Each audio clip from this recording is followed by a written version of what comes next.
नमस्कार। आज 14 सितंबर है और आज हिंदी दिवस है, इसलिए मैं रूबरू हुआ हूं आप सबसे यह सोचकर कि एक ऐसा पाठ जो एक हर विद्यार्थी को आना चाहिए, भाषा से संबंधित, उसको सॉल्व करने के लिए मैं आपके बीच में हूं। हम सबसे पहले जो है 12वीं कक्षा में चलता भी है, हम देखेंगे कि भाषा क्या है, हमें आना चाहिए। फिर भाषा से छोटा रूप बोली किसे कहते हैं। फिर भाषा जो है वो एक राष्ट्रभाषा होती है, एक राजभाषा होती है, कई रूप, एक मातृभाषा होती है, कुछ जो वर्तमान में नहीं चल रही उन्हें मृत भाषा कहते हैं, जैसे पाली, प्राकृत, इनका वर्तमान में अस्तित्व नहीं है, वो मरी हुई भाषाएं हैं। राजभाषा राजकीय कार्यों में जिस भाषा को प्रयुक्त किया जाता है राजभाषा है। राष्ट्रभाषा संपूर्ण राष्ट्र के निवासियों की, नागरिकों की वह भाषा जिसमें वो अपने व्यवहारों और विचारों का आदान प्रदान करते हैं, अपने संस्कार जिस भाषा में होते हैं वो राष्ट्रभाषा कहलाती है। और बोली सीमित क्षेत्र में बोली जाने वाली उपभाषा या विभाषा को बोली कहते हैं। फिर प्रश्न आया भाषा किसे कहते हैं, तो शुरुआत हम वहीं से कर लेते हैं। भाषा किसे कहते हैं, अगर शाब्दिक अर्थ से देखें ना तो शोध में मैं समझा रहा हूं, आप समझते रहिएगा। भाषा शब्द भाष धातु से वे निर्मित हुआ है, बना है। भाष का अर्थ है भाषण करना, भाषण करना या कहना। फिर शाब्दिक अर्थ के आधार पर इसका अर्थ हुआ कि मनुष्य, क्योंकि बोलने की क्षमता ईश्वर ने मानव को दी है। हालांकि सभी पशु पक्षी या प्राणी अपनी अभिव्यक्ति का सांकेतिक रूप से प्रकटीकरण करते हैं, इसीलिए तो भाषा के 3 रूप है, लिखित, मौखिक और सांकेतिक। लिखी हुई, बोली हुई और पशु पक्षियों की भाषा। लेकिन हम 12वीं तक भाषा के 2 रूपों का अध्ययन करते हैं, 12वीं तक, लिखित रूप और मौखिक रूप। भाषा कहते किसे हैं, शाब्दिक अर्थ हुआ भाषण करना, अर्थात मानव अपने विचारों का आदान प्रदान जिस माध्यम से करता है उसे भाषा कहते हैं। शाब्दिक परिभाषा हुई। भाषा किसे कहते हैं कि मनुष्य अपने विचारों व्यवहारों का आदान प्रदान जिस संपर्क भाषा से करता है उसे भाषा कहते हैं। व्यक्तियों से जुड़ाव, अपने जो दैनिक चीजें उनके साथ संपन्न करता है उसे भाषा कहते हैं। फिर इसी को डॉक्टर भोलानाथ तिवारी ने एक परिभाषा के रूप में बांधकर प्रस्तुत किया एक सीनियर सेकेंडरी के स्टूडेंट्स को। वो आना चाहिए कि भाषा यादृच्छिक ध्वनि प्रतीकों की वह संरचनात्मक व्यवस्था है जिसमें मानव अपने विचारों का आदान प्रदान करता है, उसे भाषा कहते हैं। शाब्दिक इसकी शानदार परिभाषा कि यादृच्छिक, ये एक हर विद्यार्थी को पता होना चाहिए, चाहे वो इंग्लिश मीडियम से हो, यदि वो भारतीय है तो इसलिए मुझे ये एक विषय लेकर के आपके सामने आना पड़ा, जबकि वर्तमान में 12वीं कक्षा में ये टॉपिक है। बेशक 2 नंबर का है, भाषा दे दिया, बोली आपकी लिपि दे दिया, व्याकरण दे दिया, तीनों को मिला के आप थोड़ा थोड़ा जानकारी रखो, 2 नंबर के प्रश्न आएंगे। लेकिन आप नंबर का मत देखिएगा, एक भारतीय होने के नाते हमारी हिंदी भाषा है ना, उसको अपने जानने के लिए वो क्या है, भाषा है, बोली है, राष्ट्रभाषा है, राजभाषा है, मातृभाषा है, क्या है वो, ये जानना आना चाहिए हर हिंदुस्तानी को, क्योंकि हमारे हिंदुस्तान की भाषा ही हिंदी है, जो लोकल भाषा है। ये अंग्रेजी, ये उर्दू, ये तो विदेशी भाषाएं हैं, हमारी राष्ट्रीय भाषाएं नहीं है। तो हिंदुस्तान राष्ट्र की भाषा वो जानना चाहिए। तो हिंदी भाषा किसे कहेंगे कि यादृच्छिक ध्वनि प्रतीकों की वह संरचनात्मक व्यवस्था, संरचनात्मक व्यवस्था कौमा, जिसमें, अब ये आगे की परिभाषा हम जान ही रहे थे शाब्दिक अर्थ में, जिसमें क्या होता है भावों, विचारों, अनुभवों का आदान प्रदान होता है, जिसमें भावों, अनुभवों, विचारों, व्यवहारों का आदान प्रदान होता है, उसे भाषा कहते हैं। ये परिभाषा सभी को लिख लेनी चाहिए। और कहा, उत्तर पुस्तिका में नहीं, रफ रजिस्टर में नहीं, अपने दिमाग में, अपने मस्तिष्क में। यदि वो हिंदुस्तान का है, अगर वो यहां रहकर पढ़ाई करता है अपनी, तो ये चीज तो उसे पता होनी चाहिए। जिंदगी में वो गवर्नमेंट जॉब में जाएगा, बिजनेस करेगा, वो अपना अलग से एक स्टेटस बनाएगा, वो उस पर डिपेंड करता है, लेकिन ये तो आना चाहिए गर्व का विषय है। और 12वीं तक के विद्यार्थी को आना चाहिए। कॉलेज में भी आप अगर ये रखते हैं तो राष्ट्र की भावना पैदा होती है। ठीक है, अंग्रेजी आनी चाहिए, युग है 21वीं शताब्दी, अंग्रेजी की शताब्दी, लेकिन अपना बोलना भी तो नहीं हुआ। विदेशी सीखना सही है, लेकिन अपना बोलना नहीं चाहिए। जो व्यक्ति अपनी जड़ों से कट जाता है, उस पेड़ का पतन हो जाता है, ठूंठ हो जाता है। इसलिए भाषा किसे कहते हैं? फिर उसे भाषा कहते हैं। बोली, अब यहां इसमें अंतर है इन दोनों में। छोटा सा उत्तर है बोली का, छोटा सा। कौन सा? कि सीमित क्षेत्रों में बोली जाने वाली, अब देखो ये शब्दों पर गौर करना, विभाषा, उपभाषा बोली कहलाती है, बोली कहलाती है।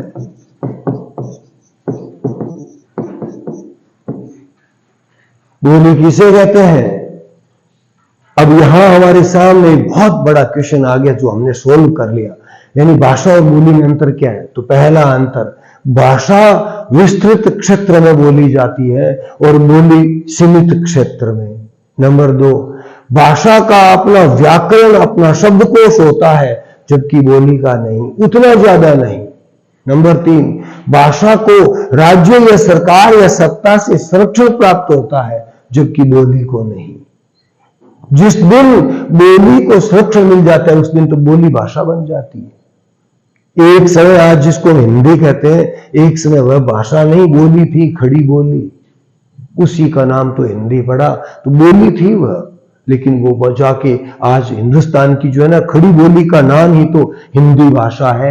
हिंदी भाषा खड़ी बोली का विकसित रूप है। साथ ही ये नहीं भूलना चाहिए, हिंदी भाषा की अन्य जो बोलियां और उपबोलियां हैं, उनका विकसित रूप ही, पूरा विकसित साहित्य ही हिंदी का साहित्य कहलाता है, जिसे आर्य भाषा कहते हैं। यहां तक वह राष्ट्रीय भाषा, ये बतला चुके हैं, आप स्वयं लिख सकते हैं, मैंने बोलकर बतला दिया है कि संपूर्ण राष्ट्र के लोग अपने संस्कारों और व्यवहारों का आदान प्रदान जिस भाषा में करते हैं, राष्ट्रभाषा कहलाती है। वो राजभाषा वर्तमान में हिंदी राजभाषा है। याद रखना, बहुत से लोग आज हिंदी दिवस है, राष्ट्रभाषा दिवस की बधाई हो। अरे अज्ञानतावश आप क्यों जो है राष्ट्रभाषा शब्द लिख रहे हैं? हाँ लिख रहे हो तो बनाने की चेष्टा करो, अपनी तरफ से प्रयास करो। हिंदी राष्ट्रभाषा होनी चाहिए, क्यों चला दो ऐसा। हम सभी हिंदी में अपने दैनिक क्रियाओं का आदान प्रदान करेंगे, बातचीत करेंगे, तो एक दिन झक मारकर सरकारों को भी कानून परिवर्तित करके हिंदी को राष्ट्रभाषा का दर्जा देना पड़ेगा। राजभाषा संविधान के है, ये आपको बतलाएंगे विस्तृत से। मृत भाषा, जो भाषाएं मृत प्राय हो गई, वर्तमान में नहीं है, उनको मृत भाषा कहते हैं। नेक्स्ट हम जो बात कर रहे हैं वो यहां से शुरू करेंगे कि हिंदी जो है वो भाषा है वर्तमान में, और हिंदी भाषा जो है ना, ये वर्तमान में है ना, ये राजभाषा है। हिंदुस्तान का राज यानी राजाओं, मतलब राज्य को चलाने का संविधान कहता है कि हिंदी हिंदुस्तान की राजभाषा है। राजभाषा मैंने आपको समझाया, राजकीय कार्यों में आदान प्रदान करने के लिए जिस भाषा का इस्तेमाल करेंगे वो हिंदी होगी। हिंदी के कठिन शब्द है वो नहीं आ रहे, अंग्रेजी का इस्तेमाल कर लो, लेकिन वो होगी हिंदी, राजभाषा कहलाती है। अब उसको अगर हम जाने, हमें हिंदुस्तानी नागरिक होने के नाते, तो सबसे पहले जो राजभाषा है ना, हिंदी राजभाषा क्यों है, तो यही से हिंदी दिवस क्यों मनाते हैं कि 14 सितंबर 1949 ईस्वी को संविधान के अनुच्छेद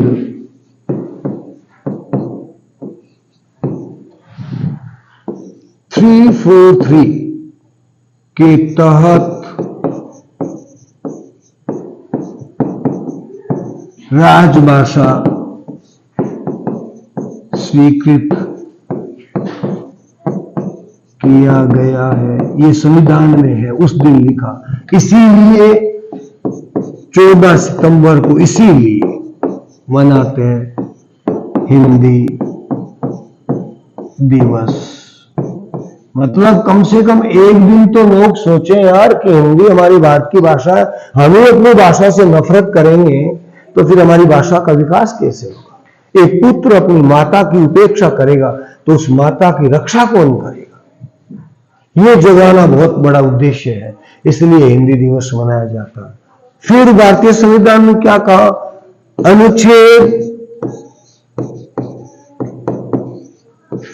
343 से 351 तक भाषाओं का उल्लेख है। जितनी हिंदुस्तान की भाषाएं हैं ना, ये उल्लेख है, ठीक है ना, संविधान में। फिर 8वीं अनुसूची, हिंदी में 12 अनुसूचियां हैं। 8वीं अनुसूची में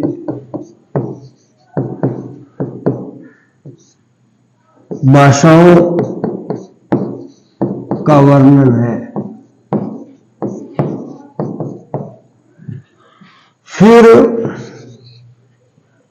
वर्तमान में 8वीं अनुसूची में कितनी भाषाओं को मान्यता दी है संविधान ने? वर्तमान तक 22 भाषाओं को संविधान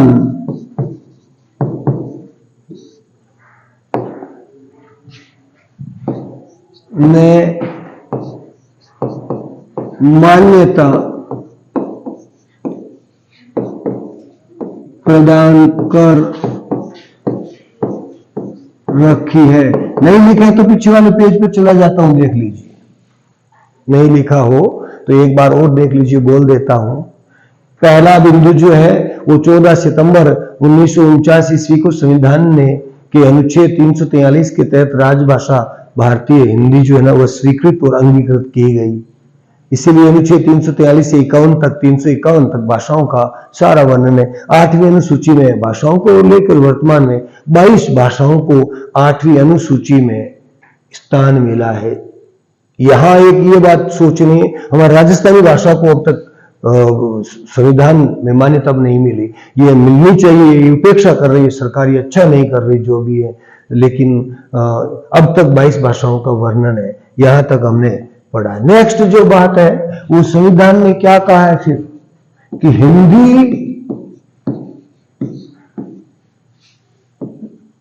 मतलब न केवल खड़ी बोली का विकसित रूप है बल्कि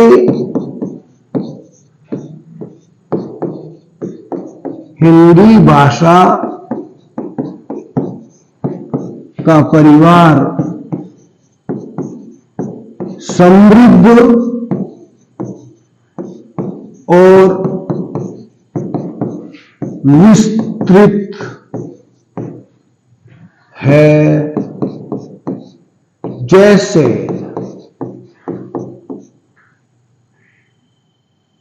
समस्त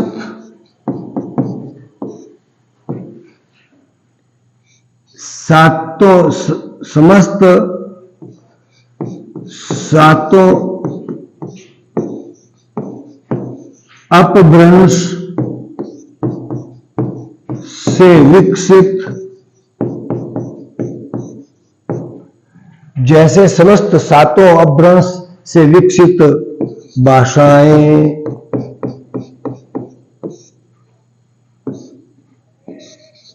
हिंदी,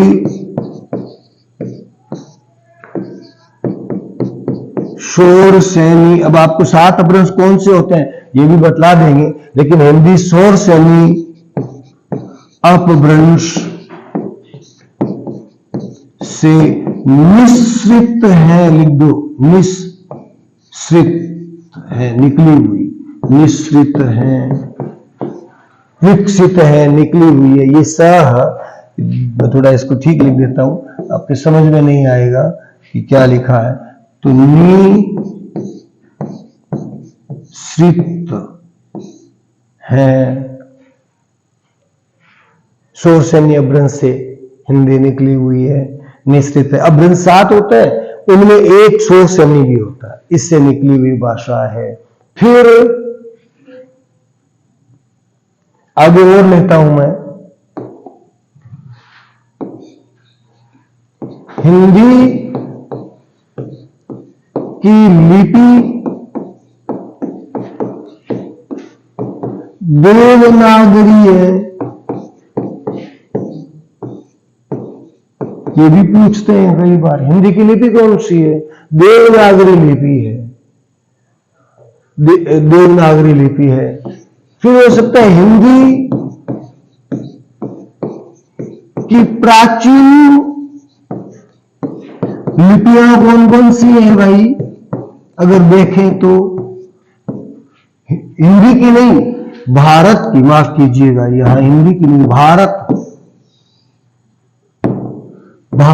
अगला लिखना है आपको। भारत की प्राचीन लिपियां कौन कौन सी है? तो ब्राह्मी और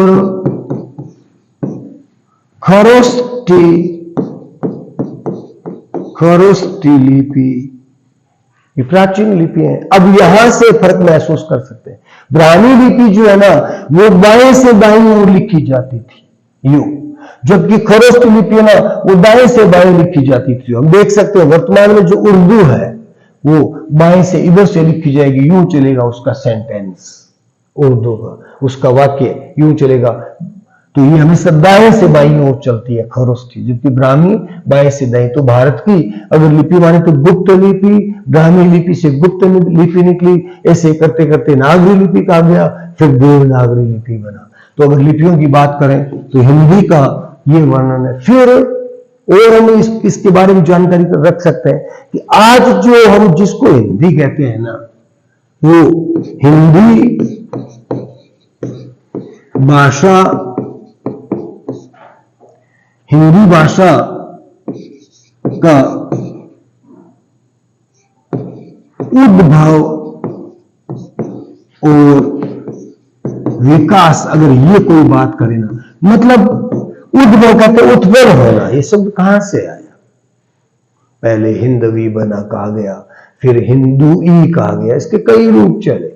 पहले इसे जो विदेशी आए उन्होंने लिखा, कुछ ने हिंदवी कहा, किसी ने हिंदुई कहा, करते करते अंत में जो है ना हिंदी बना, करते करते जो आज हमारे सामने, मतलब ये शब्द बना, इसके उद्भव के रूप है। इसका विकास तो हमें देखना है कि संस्कृत, जिसको हम तत्सम शब्द भी बोलते हैं, संस्कृत के शब्दों को। नंबर 2, विकृत शब्द किसके? संस्कृत के। संस्कृत के शब्द जो बिगड़ गए थे ना, जिनको आज हम तद्भव शब्द बोलते हैं, ये बहुत लोगों को जानकारी नहीं है, ये जानना चाहिए। तद्भव शब्द आगे अगले पेज पर लेता हूं मैं, या यही 1-2 लिखता हूं। हिंदी भाषा का विकास कैसे हुआ, कैसे इसने अपना रूप बनाया? तो वैसे हम पढ़ते हैं हिंदी में शब्द कितने प्रकार के होते हैं? 4 प्रकार की। कैसे? उत्पत्ति के आधार पर तत्सम शब्द, तद्भव शब्द, देशज शब्द, विदेशज शब्द, वही तो लिखना है। हिंदी ने अपना विकास कैसे किया? संस्कृत के शब्दों से। तो संस्कृत के शब्द है ना, वो तत्सम शब्द कहलाते हैं। विकृत शब्द संस्कृत के थे, जैसे ये संस्कृत का था कर्ण, लेकिन हिंदी में हमने कान बना लिया। नासिका हमने नाक बना ली, ग्रीवा हमने गर्दन बना लिया, अक्सी हमने आंख बना लिया, जिह्वा हमने जीभ बना लिया, ओष्ठ हमने होठ बना लिया। तो मैंने बाद में जो बोले थे वो सारे तद्भव शब्द है, पहले जो बोले थे सारे तत्सम शब्द है। तो क्या करें? संस्कृत के शब्द, विकृत शब्द मिले, उसके बाद क्या मिले? इनको कहते हैं स्थानीय देशज जनपदीय शब्द। मतलब क्या होता है?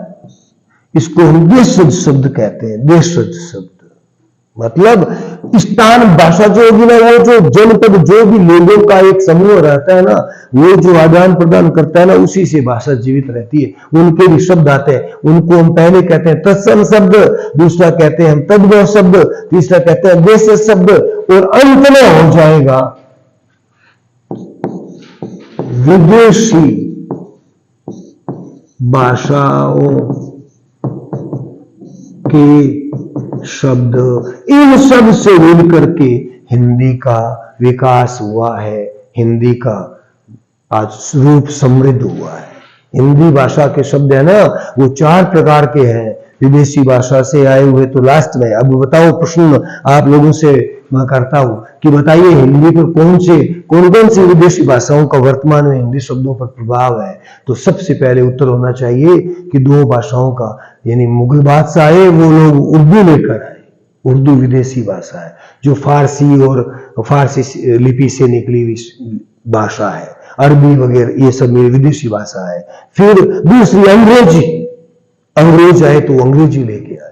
आज हर शब्द में आपको देखिएगा, एक बच्चा कहता है कहां जा रहे हो रे, बच्चे से पूछा जाए तो कहता मैं स्कूल जा रहा हूं। स्कूल शब्द अंग्रेजी का, मैं विद्यालय जा रहा हूं नहीं बोलते, क्योंकि हिंदी में अंग्रेजी घुसी हुई है, तो अंग्रेजी का प्रभाव पड़ा। 2 भाषाओं का सबसे ज्यादा प्रभाव पड़ा। इसके साथ चीनी का भी पड़ा, जापानी का भी पड़ा, यूनानी का भी पड़ा, फ्रांसीसी का भी पड़ा, पुर्तगाली का भी पड़ा। पुर्तगाली का तो मैं आपको एक शब्द बताता हूं, लालटेन, सब अपने घरों में इस्तेमाल करते हैं, वो पुर्तगाली भाषा का शब्द है। कमरा, ये जो बोलते हैं हिंदी में तो कक्ष कहते हैं, ये कमरा शब्द पुर्तगाली भाषा का है, हम इस्तेमाल करते हैं। तो ये विदेशी भाषाएं होगी जो मैं बोल रहा हूं, ठीक है। जनपदीय भाषाएं, देशी भाषाएं, जैसे हमारे यहाँ लोटा, अब लोटा शब्द है ना, जल पात्र कहते हैं संस्कृत में, जलम पात्रम संस्कृत में कहेंगे। लोटा शब्द स्थानीय देशी भाषाओं के शब्द है। चकला, बेलन, डोकरा, डोकरी, ये शब्द स्थानीय देशी शब्द जो हिंदी में चलते हैं। शब्द हिंदी में 4 प्रकार के होते हैं, इनसे हिंदी ने अपना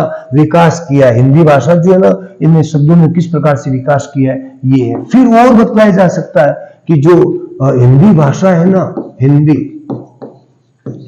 भाषा के व्याकरण को 3 भागों में विभक्त करके अध्ययन कर सकते हैं।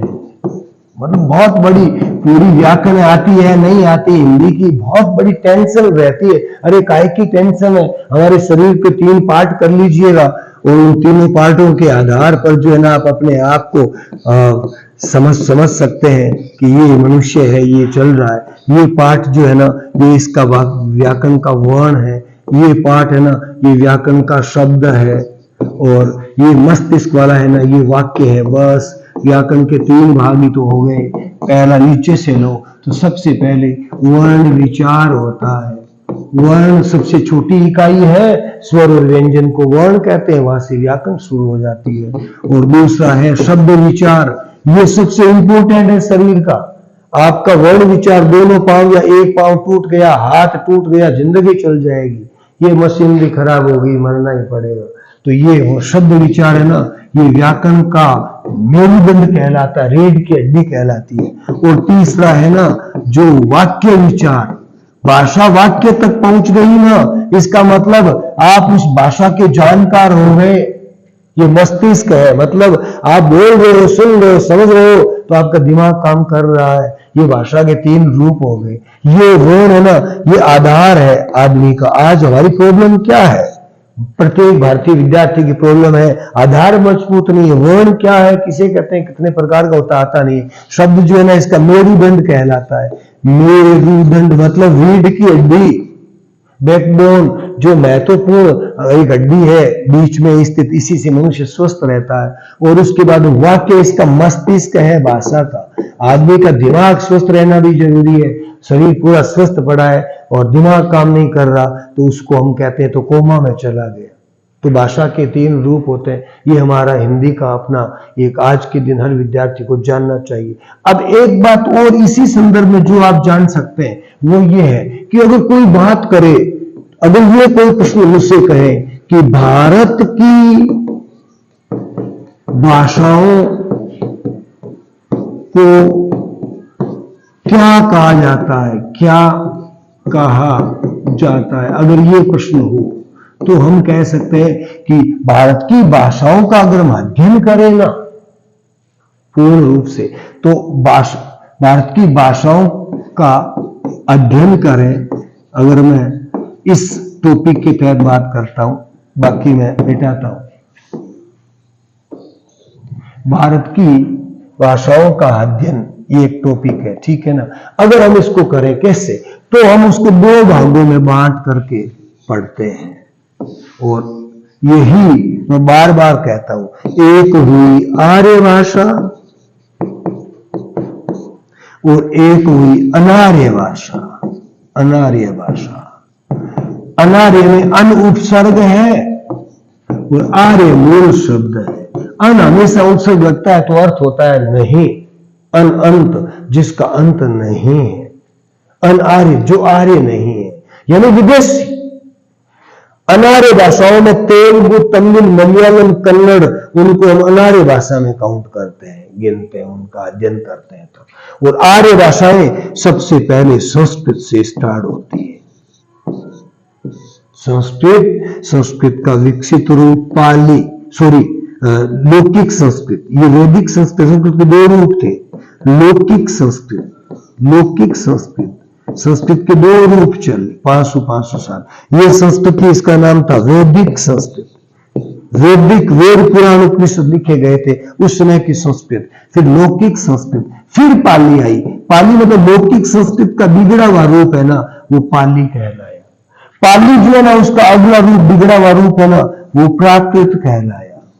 और प्राकृत का अगला रूप बिगड़ा हुआ ना, वो सबका बिगड़ा हुआ रूप अपभ्रंश कहलाया। और अपभ्रंश से 7 अपभ्रंश, 1 2 3 4 5 6, ये 7 अपभ्रंश 7 थे। इनसे हिंदी भाषा बनी। ये अपना इतिहास है। 7 अपभ्रंश कौन से थे, एक बार पुनः देख लो, फिर मैं आगे बढ़ता हूं।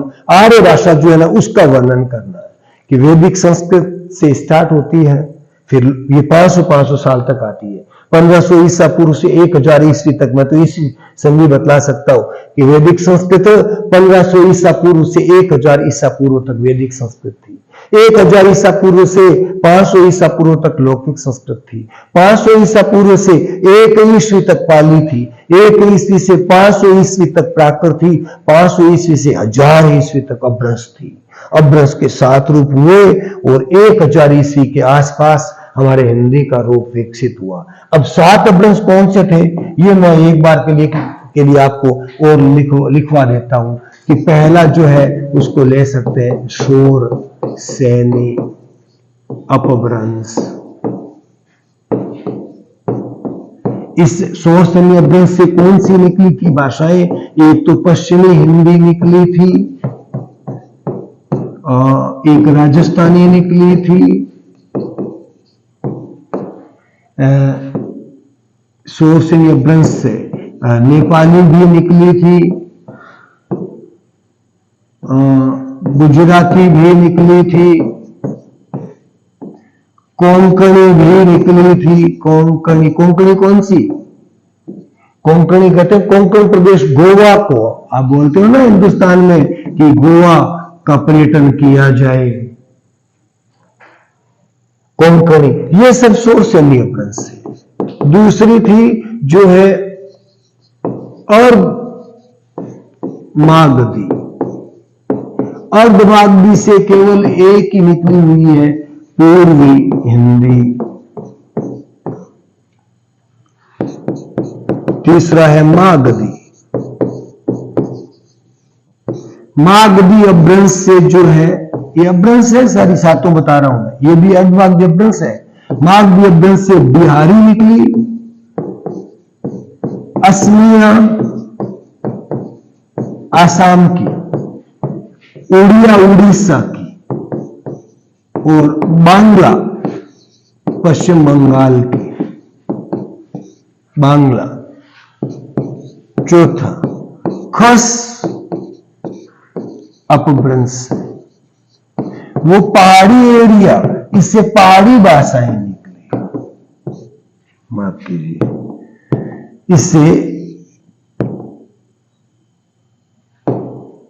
इससे खस अपभ्रंश से पहाड़ी भाषाएं निकली। पहाड़ी में भी कौन सी आती है? 3 आती है, गढ़वाली, कुमाऊनी, मंडियाली। फिर नेक्स्ट लेते हैं, 4 हो गए। नेक्स्ट लेते हैं 5वां, तो आपके हो गया ब्राचर अपभ्रंश, जो वर्तमान में पाकिस्तान के पास हिस्सा चला गया। सिंध प्रांत और लहंगा, ये पंजाबी का सिंधी का वो मिला जुला रूप, ये दोनों ब्राचर से है। छठा पेशाची अपभ्रंश। पेशाची अपभ्रंश, इससे केवल एक ही भाषा, पंजाबी। एंड लास्ट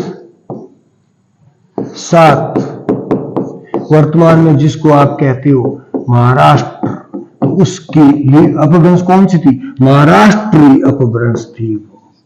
जिनसे भाषा निकली उसका नाम है मराठी। बस ये हिंदी का अपना इतिहास है। ब्राचर अपभ्रंश से सिंधी लहंदा निकली है, ये भी हिंदी नहीं आती है। बेशक पाकिस्तान में लोग बोलते हैं तो क्या हुआ, अपना आर्य भाषा परिवार है, हमारी भाषा उन्हीं को दी हुई है। बोलो यार आप लोग, कोई दिक्कत नहीं, हमारा परिवार बढ़ रहा है, आखिर तो हमारे हो, आप अपने हो। पेशाची अपभ्रंश से पंजाबी भारतीय लोग बोलते हैं, वो भी बोलते हैं, और महाराष्ट्र में मराठी भाषा बोलते हैं। इनसे पूर्व क्रम बात का है, तो यहां देख सकते हैं पश्चिमी हिंदी, मैं बहुत अच्छे तरीके से बतला सकता हूं।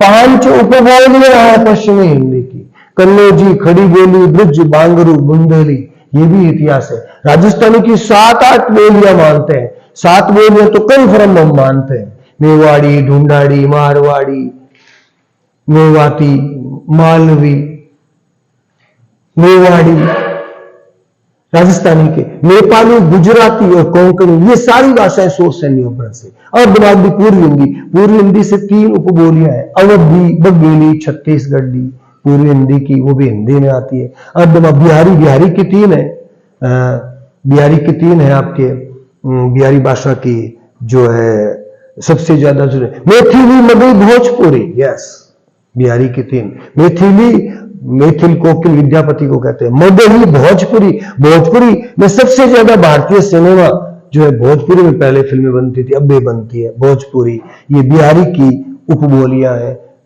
असमिया, उड़िया और बांग्ला, ये और मागधी आती है। खस अपभ्रंश में पहाड़ी भाषा 3 है, कुमाऊनी, गढ़वाली, मंडियाली, पश्चिमी पहाड़ी।